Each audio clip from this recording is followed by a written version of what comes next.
Hey there, Internet! My name is Jack Packard, and while I've never won a no prize, my wife has, and it's in our house, so I'd like to think I half won it. Here for The Escapist. I'm Darren Mooney. I do a lot of pop culture coverage for The Escapist. I also write for my own website, and I do an Irish weekly radio talk show. Also, I live in a room full of comic books. I'm Nwosu. I do 3-minute reviews for The Escapist. But prior to that, I actually reviewed a ton of Marvel movies, TV shows, cartoons, and have been watching them since I was a very young child. And that is my claim to fame here. And this week, like every week, we will be going through each new episode of whatever Marvel television happens to be out. This week, we're going to go through episode 1 and 2 of WandaVision. We will be going through the entirety of both episodes, so spoilers are out the window. What fun we're going to have. What magical times we live in. Welcome to A Marvelous Escape. Okay, so here we are, the inaugural episode of A Marvelous Escape. Yes, I do have to keep reading the name of the show because this is our first time recording it. But we are going to talk about the first couple of episodes of WandaVision, aptly named Episode 1 and Episode 2. They didn't have any fun or clever names to dig in there. So let's start right away with episode 1, the beginning. The big question for me was how much of the MCU they were going to start off with to help ease the audience into this world. And the answer is none. Just right off the bat with an old school black and white sitcom. How fun. Yeah, I mean, one of the things that I really like about WandaVision is the fact that it begins by saying, this isn't the Marvel Cinematic Universe come to television, this is the Marvel Cinematic Universe as television. Because obviously, Marvel have done shows before. They've done shows for, like, ABC, such as, Agents of S.H.I.E.L.D. or Peggy Carter. They've done shows for Netflix, like, obviously, Daredevil, The Punisher, Luke Cage, that sort of stuff, Jessica Jones, Iron Fist, of course, and The Defenders, unfortunately. But they've done all those shows for kind of other providers. So this isn't their first foray into live-action television. But what's interesting is that those projects were all defined as satellite shows. So, for example, the first season of Agents of S.H.I.E.L.D. spent its first 3 quarters spinning its wheels because it needed the Winter Soldier to be released so that it could actually reveal what the show was about, which was a very frustrating experience watching it week on week. Stuff like, say, Peggy Carter, or Agent Carter, where Peggy Carter, was obviously a huge character in the Captain America films, but then gets killed off screen at the start of Civil War, and that's like, well, okay, now we know where the character's journey ends, and everything that happens in the TV show is subsidiary to that.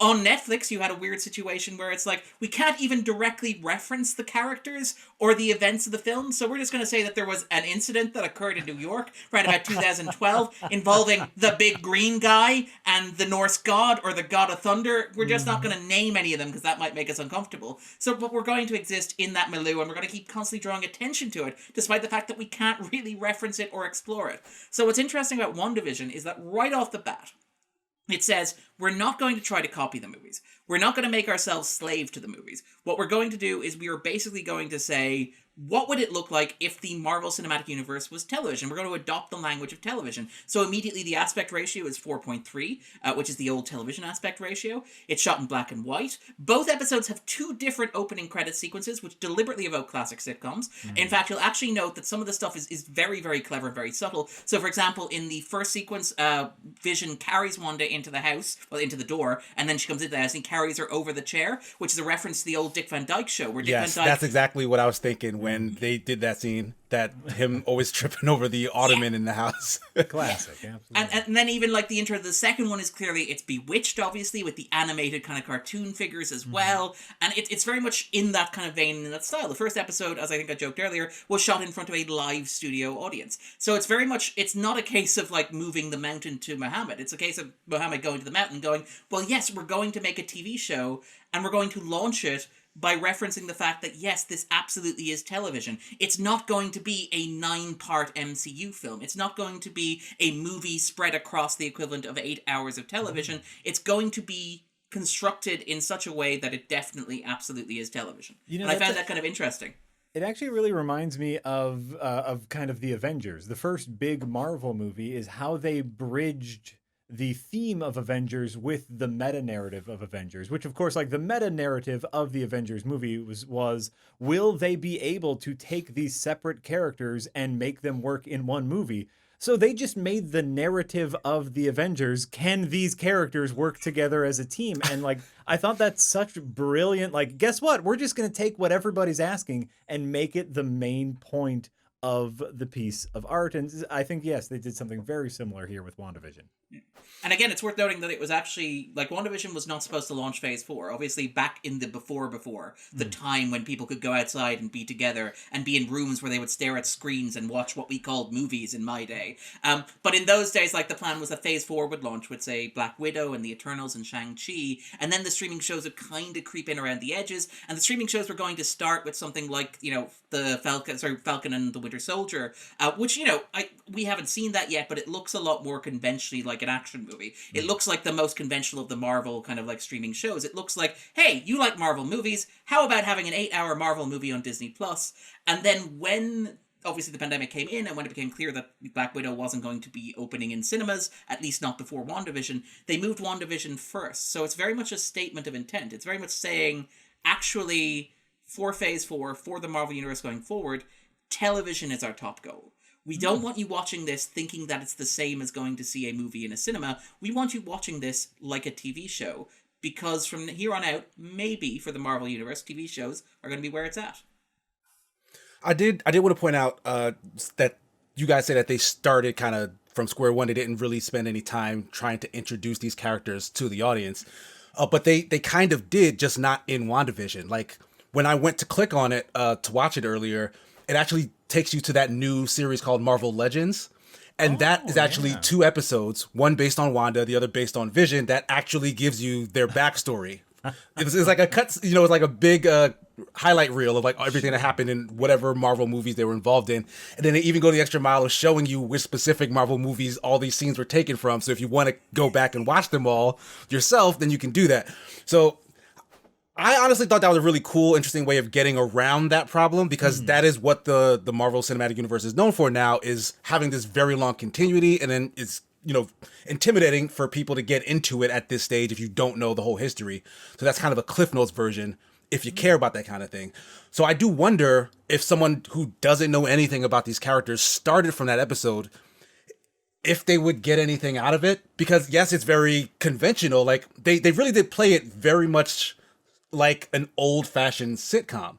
And like it had its moments where that kind of comedy was funny, but overall, like that in and of itself, I don't think was interesting. Like the most interesting part of especially that first episode was when things started to break. You started to see the seams come out, like you could see like the camera angles change, like they went away from like, you know, the 3-camera studio audience type thing. Yes.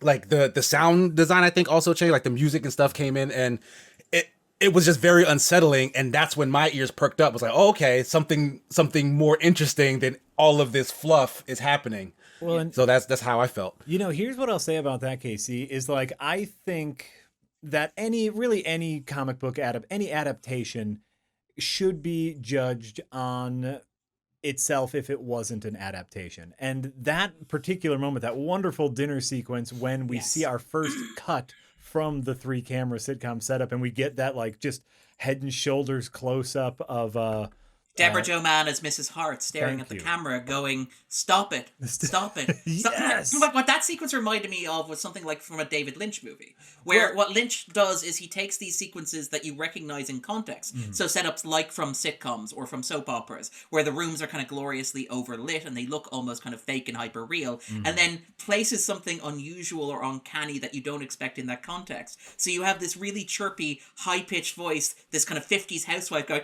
oh, stop it, while her husband is choking to death on the ground next to her. And it becomes unsettling and uncanny. I really like that aspect. Well, and to me, like, if you completely disassociate this with the Marvel Cinematic Universe, if someone were just to watch this, like, besides it being weird that one guy is apparently a robot, like, besides that one thing, it's like, oh, this kind of works on its own. Like, if I were to watch this show without, you know, basically without the robot or without him being Vision, this is a show I would watch and enjoy because I like that like slow burn, creepy reveal.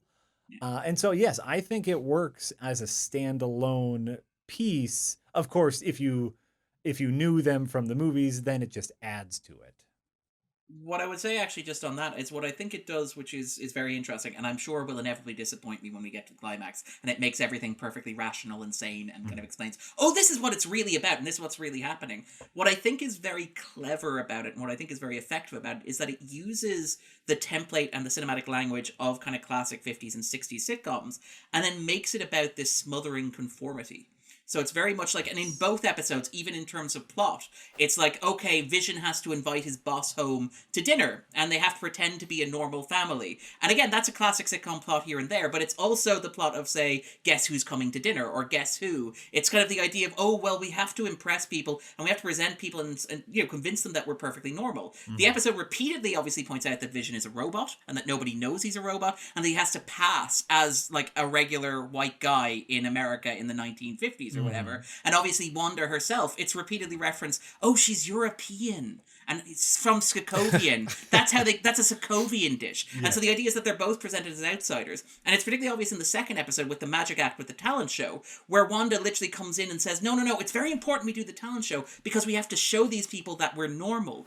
Everybody is going to be there and we have to fit in. Are you saying, Darren, that the second episode was all about the illusion of normalcy? Yeah. Oh man, yeah, they cranked the metaphor all the way up to 11 there. Absolutely. They absolutely did. The idea, and again, that kind of like prestige idea that like magic is terrifying if it becomes real, except done as kind of a 60s sitcom. But like it uses that kind of setup of the classic sitcom to say, actually, this is terrifying because obviously in the context of where it was set, you have a moment where, the character Vision like references the fact that, oh, Noel's a communist. And it's really awkward and they really laugh and it's really uncomfortable. It's like, oh yeah, by the way, in case you didn't know, in the 60s or in the 50s, to say somebody was different was basically to exile them from the community. You have like Dottie, who holds sway over whether or not their kids are going to go to a good school, and you have to conform to what she expects of you. And again, it's very interesting that, and we'll talk about the character of Geraldine in a moment, I suspect, in terms of Marvel continuity, but it's very interesting that the character that Wanda relates to at that dinner, at that bake sale, at the planning, is the only other black woman at the meeting, or the black woman at the meeting, because she also probably understands what it's like not to feel included or to feel left out of this kind of group. And again, I think that it's interesting to do that with these characters because, and again, this is one of the things where it's probably thorny in terms of representation, but it's very much, he's a robot and she's an immigrant, and they're not being made to feel at home in America. And it's like, I wonder what the metaphor that we're suggesting here might be. I wonder what we're kind of getting at. And I think that's a very clever use of the sitcom format. Well, I think. And, to me, that harkens back to why I fell in love with X-Men comics in the first place, because like the base underlying of all X-Men comics is, don't you just feel different sometimes, and isn't it awful when people make you feel different? Like, that's it. That's the mission statement of all X-Men forever. And so I think this hit more to the X-Men side of Marvel than any movie has before, of just like, yes, we feel uncomfortable in, or more so like we feel like we can't be ourselves to try to fit in. And I liked that aspect of it. Well, I mean, I get that as well, but then that leads me to the questions of wondering, okay, so then who, I suppose, is behind this charade? Like, who is it that benefits from making Wanda or Vision either try to fit in or feel uncomfortable? Because we still don't necessarily know, is this something that maybe Wanda is doing, or is it something that some other third party is doing to Wanda? Because as far as the MCU is concerned, like, Vision is dead, right? So like, he's not actually there, right? Actually, I mean, I don't know. I want to hit on that point because that's the first thing I noticed is like, Vision is dead. Spoiler alert for the Avengers Infinity War. Thanos. Yeah, we told you guys at the start. Yeah. Thanos. not even Endgame, like right. Infinity War. So like, it's like you turned back time, you saved all those lives, but you couldn't be our saving Vision. Like, that's it. It doesn't work like that. Magic. Sorry. Time travel. Yeah. Thanos rips the gem out of his head, crushes his head, and Wanda's first line in this show is, "My husband's indestructible head." Yeah. That's brilliant. Yeah. Like, he dies by getting his head crushed, and her first line is talking about Vision's indestructible head. Mwah, beautiful. Yeah. Right. So that seems like she has so like this is some sort of fantasy for maybe Wanda, but at the end of episode 1, we got to see that little clip of a literal like old CRT TV, and then like what is the logo for the entity sword? Yes. Yeah. What we assume is sword, because it is a sword. Yes, well, and actually, like, I thought that was really good setup and payoff for both episode 1 and 2, because, that was the big question, is why are they there? They seem to be stuck there. They seem to not know that they're there. Oh, so we assume, because it's a superhero thing, that someone evil put them in there. And even in episode 2, we get like the little Agnes buzzing, played by Catherine Hahn and stuff like that. Or I was talking about the buzzing on the radio, where they're just like, right, who did this to you? Why are you there, Wanda? Who did this to you? But like, to me, the payoff was at the end of episode 2, when someone does finally break in, and Wanda clearly says no. It is Wanda who is in control of this world, because she fixed the thing that broke in. And I love that she literally does it by rewinding. She uses the language of television in order to go back and reset it, which I love. And then the transformation from the 60s into the 70s, it's this wonderful warping effect, but it's the warping effect of video, because like video editing became a thing in 70s television, which is just that kind of like wonderful level of attention to detail, which I really adored. Also, just even the wipes that they use in the 60s stuff as well, which is very much again from 60s. It was like just the widescreen thing as well. It was right when that happened that you literally see the black bars like move out. And that, to be honest, that was the first time I noticed it. Like, my brain was just ignoring the fact that it was in 4:3. I was like, oh, okay, that's cool. Yeah, no, so that, like, they did some really fun things. I guess, for those who don't know, Sword is a relatively new addition to Marvel in general. I want to say it was in the like mid 2000s. Joss Whedon's X-Men one, I think. Astonishing X-Men introduced them, I believe. Abigail Brand leads them. Kieran Gillen, I think, has written a short series about them, which is very, very worth reading. As well. I believe that. So for those who don't know, SWORD is another Marvel acronym. It is very similar to SHIELD. I think, is it an official branch of SHIELD, or is it a sister of SHIELD, where SWORD handles intergalactic issues, where SHIELD handles earthbound issues? I think they're more brother sister. Sure. Yeah, like they have the same job, but in like different areas.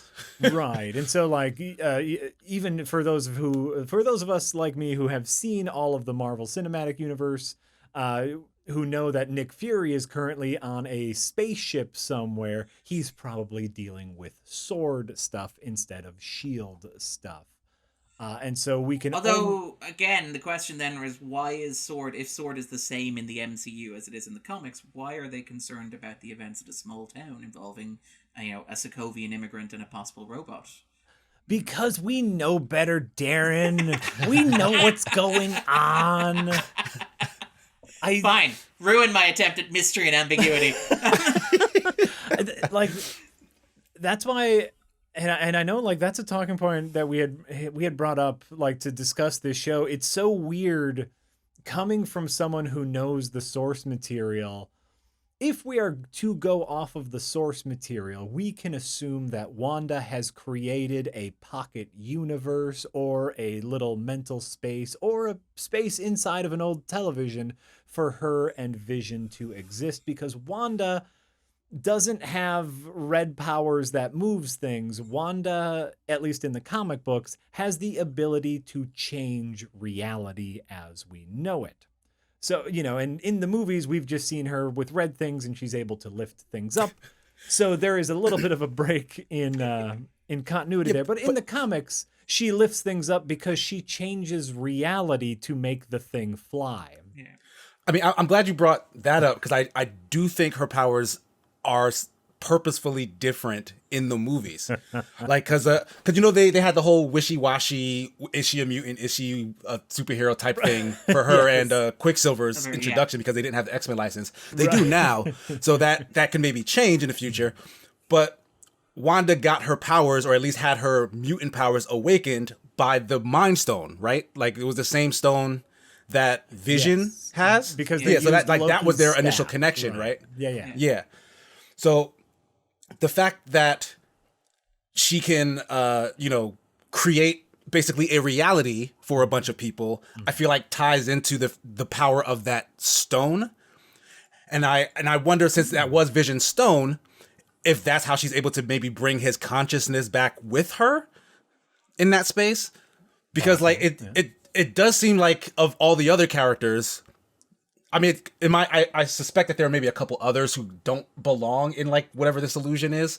But I feel like my pet guess is that everybody in this community has been brainwashed into what one. Okay. Like, I mean, like, because you get that sequence at the start where, in the first episode, where like Vision seems to be the one who's immune to it. Vision goes to the office. He's like, "What do we actually do here? Because we've got a sitcom job." Right. Exactly. And like he's able to ask questions of like the goings on. And the guy working the typewriter is basically, well, the weenus is out of whack, and just sort of like does it there, and just sort of like does a little typewriter thing. Friends joke for people who are old enough to get it. And then in the second episode, you have the sequence where Vision goes to the neighborhood watch meeting. He's like, you know what? In a neighborhood watch meeting, we should probably talk about like watching The Neighborhood. And the guy's like, no, we're gonna do sitcom stuff. Let's do sitcom stuff. And that sort of stuff. So I kind of like I suspect, or I wonder, my guess would be that like everybody around Wanda, because you know it's a physical space, and you know it's a physical space people can come into because of the beekeeper uniform. So somebody got in through the sewer and up into it, which implies that the manhole actually exists, possibly because there has to be a sewer that somebody went in the far side, presumably, to get into, unless they shrunk themselves down and went inside a TV, and it's actually secretly Ant-Man. Maybe it is. But I mean, I do kind of... So my guess would be that she transformed this small town, and everybody in that small town, with the possible exception of Agnes, I suspect, is a resident, and is therefore kind of like trapped in the fantasy around her, I suspect. That's my kind of pet guess. Of course, it's probably going to turn out to be horribly, horribly wrong, but that was kind of my read. I wonder if like she's kind of created this vortex and it's just sucked everything into it. Well, and I guess like that's kind of like that's the half burden of knowing the source material is we are making a ton of assumptions based off of her creating a little pocket dimension in the comics, in the House of M comic books. Well, not even that. Even before then, and again, this is kind of vaguely spoilery for people who want to read 80-year-old, sort of 1980s comics like they're for the first time. But even things like, say, creating when she had, and again, this is a storyline that this is drawing rather heavily from, like down to the fact that like the referencing of the names that they take as magicians, which is Illusion, is the name of the magician. That's one of the names of the two magician's apprentices they take on in the Scarlet Witch and Vision miniseries that I think Steve Englehart and Ann Nesenti wrote back in the 1980s. And that's the one where Wanda has twins, and it turns out that those twins maybe or maybe not exist.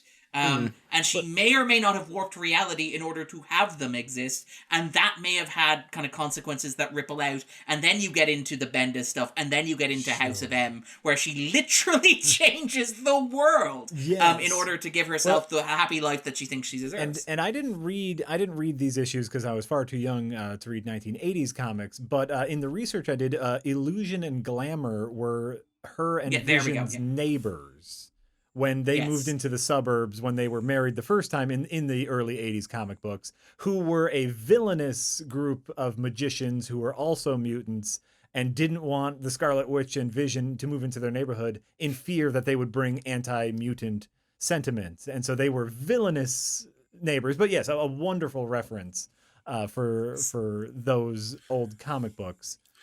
But I mean, that duality, like that's what I want to actually ask you guys about, I guess, is if it wasn't for the knowledge that this was going to be flipped, that this wasn't going to actually be a 50 style or 60 style sitcom, would you be interested in the show? Because from just the first two episodes, I'm far more invested in what's going to happen than what has happened so far. And I do feel like that's intentional. Like, they want to pace it out a bit, but because it's a streaming service, they're releasing 2 episodes per week, I guess. I don't know if that's the schedule going forward. I don't know if they did 2 to start and then it's going to be 1 going forward. It's 2 to start and then 1 each. 1 each. Okay. So yeah, like I personally kind of dislike watching shows in that way. And this is part of the reason why, because this does feel like it's going to be a much slower burn. And I don't know if episode to episode, it's really going to pay off until near the very end of what the story is. This is kind of what I was thinking about, because I was wondering the shift in moving WandaVision first, and then the announcement that you would be releasing 2 episodes to start with, and the fact that we know, I haven't seen them, but we know the critics got 3 episodes to review. And part of me is wondering if it's exactly what KC said, where I really like that this is experimental and weird. I really like that this is absolutely like nothing else the MCU's ever done. I think that's long overdue. I think that's fresh and fantastic. I think the MCU should be doing more stuff like this. But I'm also cognizant of the fact that if you're sitting in like Disney headquarters and you're releasing the flagship show of your new wave of Marvel content, the last thing you want is a bunch of people going, man, this is really slow. Why is it in black and white, and why is there a laugh track? Yeah, like there are people who are staunchly against just watching stuff in black and white, and they really just did the first 2 episodes in black and white, which I applaud them for that. But there's a lot of people who are going to be like, I'm not watching this. and that's kind of why I wonder if they did the 2 episodes back to back to start with. And my gut feeling in terms of metatextual reading, so looking at stuff that isn't the actual story, just looking at how the release is being managed and how the brand is being managed, I wonder if we're not going to see a game-changing reveal at the end of next week. Because that means that A, you've only shown critics up until a game-changing reveal, and B, it means that like your audience only has to wait 2 weeks and possibly get bored instead of 3, and at the end of the second week there's a, oh, now we get to go to the fireworks factory aspect of it. I think it's also, if we're being cynical, down to the fact that I wonder if the show can keep doing transitions, because like if it's going 50 sitcom episode 1, 60 sitcom episode 2, 70 sitcom episode 3 writes itself. It's the Brady Bunch, just based on like the visuals that we're seeing. Then after that it gets a little bit hairy, because you've got to go into like, you got to look at things like, say, you know, Fresh Prince of Bel-Air, and it's like, can you do Fresh Prince of Bel-Air with 2 white people? That's a little bit uncomfortable, because otherwise you got to do like Cheers, or you got to do Friends, and those aren't family sitcoms. You can't do you cannot do. I would love to see them do like Wanda and Vision do Seinfeld. I would love to see that, but that doesn't fit with the motif of we're doing kind of like era specific family sitcoms. No, but you know, once you get to the 70s and the 80s, basically once you can do an MCU version of Stranger Things, you can have your audience locked in. I think you guys are incredibly cynical and incredibly correct that the reason that we got these 2 episodes, both episode 1 and episode 2, is because episode 2 gives us little splashes of color. Episode 2 right at the makes end. it clearer that there actually is a mystery happening. I love episode 1 because it's only at the very end does it get weird. But yeah, episode 2 is like, okay, no, this is really what the show is about. Trust us. Things that will happen, we promise. And yes. Kat Dennings will arrive, we promise. Yeah. That's exactly why we got 2 episodes to start, even though I would have loved to see all of the viewers flip the fuck out if we just got episode 1, like, you know, 20 minutes of weird sitcom and 2 seconds of weird followed by 8 solid minutes of credits. By the way, 8 minutes of credits in these. I love that when I watched the runtime of the episode, because it was like, you know, it's like 38 minutes, and it's like, this is a half-hour sitcom. How are they going to do this? It's like, oh, it's a half-hour sitcom and a Marvel credit sequence. Yes. And a legitimate commercial in between, that's right. if you remember. Yeah, well, actually, I love the 2 commercials, because the 2 commercials are very much along the lines of, they're both mystery box stuff and thematic stuff. In that, like, mystery box wise, it's like, well, you know, it's like Strucker watch, because he can always make time for you. And it's like, oh, does that mean the villain's going to turn out to be Baron von Strucker? And does that mean that maybe Agnes is like the Fenris twins, because they're Andreas and Andrea, and Agnes is kind of sounds a little bit like it, so maybe they're related. And the Strucker watch had the little Hydra logo on it. Did you notice that? Ooh, fun. Yeah. But it works well thematically, because like the first ad is for Stark Construction, and it's a toaster with a little red light blinking on it, and therefore it's Vision, and it's this idea that Vision was made by Stark, he was manufactured by Stark, and you have the watch in the second part, which is the idea of the Strucker, who constructed or made Wanda who she is, and you have the 2 figures who appear in both ads, suppose, and it's very much... Strucker was a very minor character in the movies. He was, if you guys remember... Thomas Kretschmann. Avengers Age of Ultron, he was the he was the bad guy with the monocle in the base that gets captured very early on and killed off screen. Killed off screen, which is like my favorite detail about it. So it's just like, Ultron visited him in his cell and left a bloody message, and it's like, wow, we didn't even get to see Ultron visit him in his cell. Yeah, he got like 3 minutes of screen time during the opening actioning sequence. That was Baron von Strucker. He did do some post-credit work, I think, in the previous films as well, to be fair. In, like, Winter Soldier, I think he's in the post-credit scene as well. And you have to imagine Thomas Kretschmann was like, I'm finally a Marvel villain. This is my big payday. This is my moment. I'm going to be milking this for decades. And it's like, no, you die off screen. No, you're not the main villain. I'm so sorry. Yeah, you have to take a pay cut under James Spader. But I do kind of, like... I love those elements because they're very much designed to get fans speculating. So you're already seeing fans speculate, oh, is this teasing a cameo later on? Mm-hmm. But they work thematically because they they fit with this idea of kind of like 60s and 50s sitcoms along the lines of the way in which you enforce conformity and the way in which you get people to believe that they have to do certain things to fit in is how you message it, is how you tell them how to behave. Mm-hmm. And you do that through sitcoms, because sitcoms are a template for American family life. Like, America has always looked to sitcoms to see how families should behave. That great quote from George H.W. Bush, that America should be more like the Waltons and less like the Simpsons. And, like, even things like, so you have Wanda recontextualizing her and Vision's past through this idea of advertisements and the idea that both of them, rather than being grown organically, were manufactured and made. And this is actually something I think is interesting. I don't think the show is ever going to answer this. So I think this is kind of like fun for me to speculate about, and maybe you guys as well. Wanda. Wanda is a Sokovian child. She watched her parents get blown up by a Stark missile. She was abducted by Von Strucker. She and her brother were turned into superhuman... Not abducted. No, okay, she signed up. I mean, again... Yeah, they claim that they volunteered. Was she legally of age? And also, there's certain ethical boundaries. Okay, she was experimented upon by Von Strucker. She did not have a happy childhood. Right. So, if Wanda is creating this, and I agree with you that she is, although I suspect that there will be a get-out-of-jail-free clause along the lines of, oh, she was manipulated, or oh, she didn't know what she was doing, or she was out of her mind, so she's not going to have to face consequences, much like, when she killed those 11 people that started a civil war, but we're not going to go into that.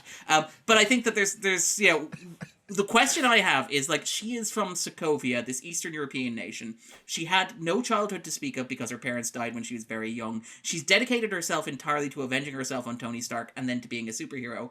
How does she have the depth of knowledge of American pop culture to construct an elaborate fantasy based on, I Dream of Jeannie, I Love Lucy, the Honeymooners, that sort of stuff? That's my question. And to me, that's the part of it that makes the most sense, is those kind of sitcoms play better in reruns in foreign countries than they do in America. Foreign countries love the Dick Van Dyke Show. They love old black and white Americana sitcoms. And so those would be the exact kind of things that she would watch when she was younger in Sokovia. Yeah, that just makes sense. Yeah, that would be my guess. Yeah, like she just soaked up all of that TV whenever she could, because it was a literal escape from all of the horrors that you're describing of her upbringing. Like that was her way to escape. Was watching TV. Mm-hmm. And so you get the kind of rich thematic kind of underpinning of the idea of kind of like American, the ubiquity of American culture, which I think is great as well. The idea of the messaging, the fact that you just absorb all this stuff passively until you start living it. Which I think is quite a clever idea for a Marvel TV show about, a woman who can change reality and a robot boyfriend. It's really nice, and it really speaks to like how everything that we've seen in the first two episodes is very surface level sitcom, because she probably didn't watch all of the episodes. She probably doesn't have an encyclopedic knowledge of all the episodes, so it's just like these are the greatest hits because that's all she knows.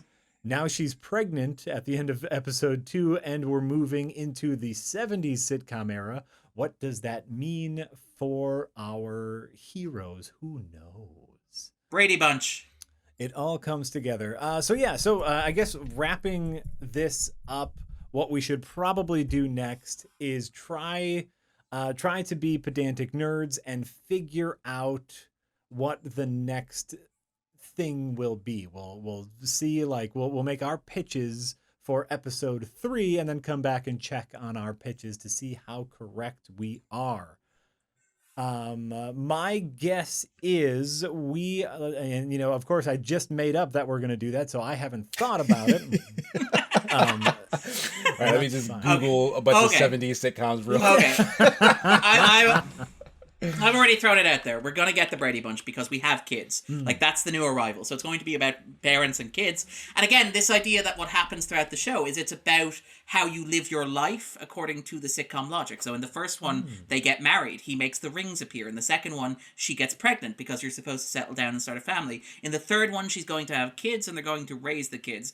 And again, I think, not even without knowing about the context of like the character's history and backstory, the second one has so much messaging about, oh, it's for the children. Everything we do is for the children. The talent show sign with that says like for the children on it, like right above their heads as well. So I think that the third one is going to be about raising the children. They're going to figure out the children are kind of wrong, I suspect. At some point she's going to have to confront that the children aren't real, if only because Doctor Who did it back in, it wasn't Turn Left, it was the Silence of the Library episode where Donna had to confront the fact her kids weren't real. That's a good source of drama. And I suspect, if only based on the fact that A, we're on week 2, and B, it's the last episode critics have seen, it's going to end on a hell of a cliffhanger that will bring the larger MCU into it. I reckon this is the point at which you're going to see a lot of the characters that you have seen mentioned in press or announced in cast release showing up, and it going, yeah, okay, fine, you sat through, you had your meat and vegetables, here's the continuity. I think you'll see at the very end, you'll see something along those lines. That's my guess. Okay. After reviewing some 70s sitcoms here, honestly, I feel like a good marker for like the style that they'll ape, like not to go into like what the actual episode will be about, but I feel like the show that they'll probably ape might be All in the Family. Because because the fact that they just came off of the the goody two shoes type 50s and 60s, now that things are in color, they might get a chance to be a little more edgy, and so they may follow that playbook. I feel like so that's my guess. I like that. I like All in the Family. I think that's a really. I like Vision as Archie Bunker, right? Exactly. That's all I'm thinking. Yes, I'm more like I would love to see them do an All in the Family episode. I think that would be hilarious because I watched a lot of that on reruns growing up. I agree that there is going to be something that nerd press can lock onto. The meta knowledge that we have that critics were given 3 episodes to screens means that episode 3, Marvel put a lot of eggs in that basket. And so they're like, okay, if we give episode 3 to critics, they're going to love it and they're going to talk and a we lot have about think it. pieces ready weeks in advance, and that'll just kind of see it through. We don't want to give them episode 4 because that might involve spoilers and we don't want to sour the flavor, but we just want to give them a wave to ride through. Exactly. And so as far as what's going to happen, okay, well, you know what, there is a classic sitcom trope of suddenly going into labor. So my big theory for episode 3 is she goes into labor, not that she has kids already. Just because that is such a big sitcom trope. Yeah. And the shenanigans that happen in the hospital while Vision tries to get there on time. Ooh. And in the 80s is when we'll see her with the kids. Because then you can get stuff like Webster and Urkel. And Urkel, well, Urkel's 90s, I think. Was Urkel 90s? No, yeah. That is 90s. I just remember he hijacked the show, which I kind of adore. Listen, and then they're going to do the special episode where Vision turns cool and his name will be Vision Urkel. I do wonder how long it's going to be. Are we going to see like the special guest relative thing show up where like somebody that we recognize in a larger context, they're going to open the door and it's going to be like, oh, it's Uncle whatever. And it's like, oh, it's actually a minor character from the films and the audience goes wild. That's what I'm wondering. Is it going to be Colby Smulders? Ooh. Which would be another sitcom reference. She's probably more famous for sitcom appearances, but Colby Smulders as Agent Hill, a very prominent figure in the Marvel comic books. Yeah. I could see her being the special guest. Maybe she was the one. It was a female's hand. It was a feminine hand who clicked off the remote at the end of episode 1. So I could definitely see a Colby Smulders guest appearance. That's and you know what? I don't know about any of the casting notes, and so that is a full pull out of the air guess right there. I don't know. Okay. Do we know if she's in it? I don't know, but we do know that Darcy from the Thor movies is back apparently. Darcy. And we know. Yes. Oh so, yes, well, which is she's more another comic sitcom relief. reference. Yeah, but it's also it's another sitcom reference because everybody has a sitcom. Right. Darcy would be too loosey goosey to be the one holding the remote at the end of episode 1. You know, she's not a very serious character. Fair. She's not, and so like I basically that's the other thing I'm just trying to pull out of my ass here is who could it be that had the remote? Because if we call it now, then we can say we were right when we find out in episode 6 or whatever. All right, so straight pull out of my ass guest is Agnes. Agnes, Okay. who is Scarlet Witch's best friend in the simulation. Right. She's And the one neighbor, outside and the of- nosy yeah, her neighbor, the one who drives all the sitcom antics. And by the way, I love the twist that the nosy sitcom neighbor is the worst person in the world, possibly. Is secretly a supervillain. It feels like, having watched a lot of sitcoms, it's like, I can buy that. Ooh, okay. I like that guess. I think that is a clear guess. And now we have our first episode of A Marvelous Escape. Thanks everybody for watching this. This is I really enjoyed watching these 2 episodes. I think it was really good TV. Like I said personally, even if this was not a Marvel show, this would be a show that I would watch and enjoy. So I had a good time. It's fun. And again, it's one of the things where it feels distinct enough from what came before that, you know, you're not worried about superhero fatigue. It doesn't feel like it's just more of Endgame. It doesn't feel like Marvel's chasing that Endgame high of, well, the biggest movie of all time. It's like, no, we conquered film. So let's let's just take a swing at something else. And like I genuinely appreciate that. This feels like a swing at something else, and I'm really glad at that. Absolutely. Yeah, I like that they're trying something new. I'm not sold on it yet as a quality entry. So I do still need to see more. Yeah, no, I'm the opposite actually. I'm dreading the end of it. Like I'm dreading the end where it becomes the standard superhero thing and it becomes this where they twist it. It's like all the interesting stuff in the early episodes. Don't worry, we're just going to have people throw each other through CGI buildings and it'll be fine. That's my big worry when we get towards the end. I'm almost the opposite of Casey. Well, and I think, you know, this is something that Darren and I discussed off screen. We're going to bring this up next week as an episode. So here's a little teaser at something I would like to discuss next week along with episode 3, which is that the subscriber base for Disney Plus is significantly smaller than the box office base of the Marvel movies. Therefore, the consequences, the universal consequences of WandaVision might not matter because they are still hunting that box office high. That's the question that I'm putting out there that we will pick up next week. Thanks again for watching A Marvelous Escape. We'll see you next time, true believers.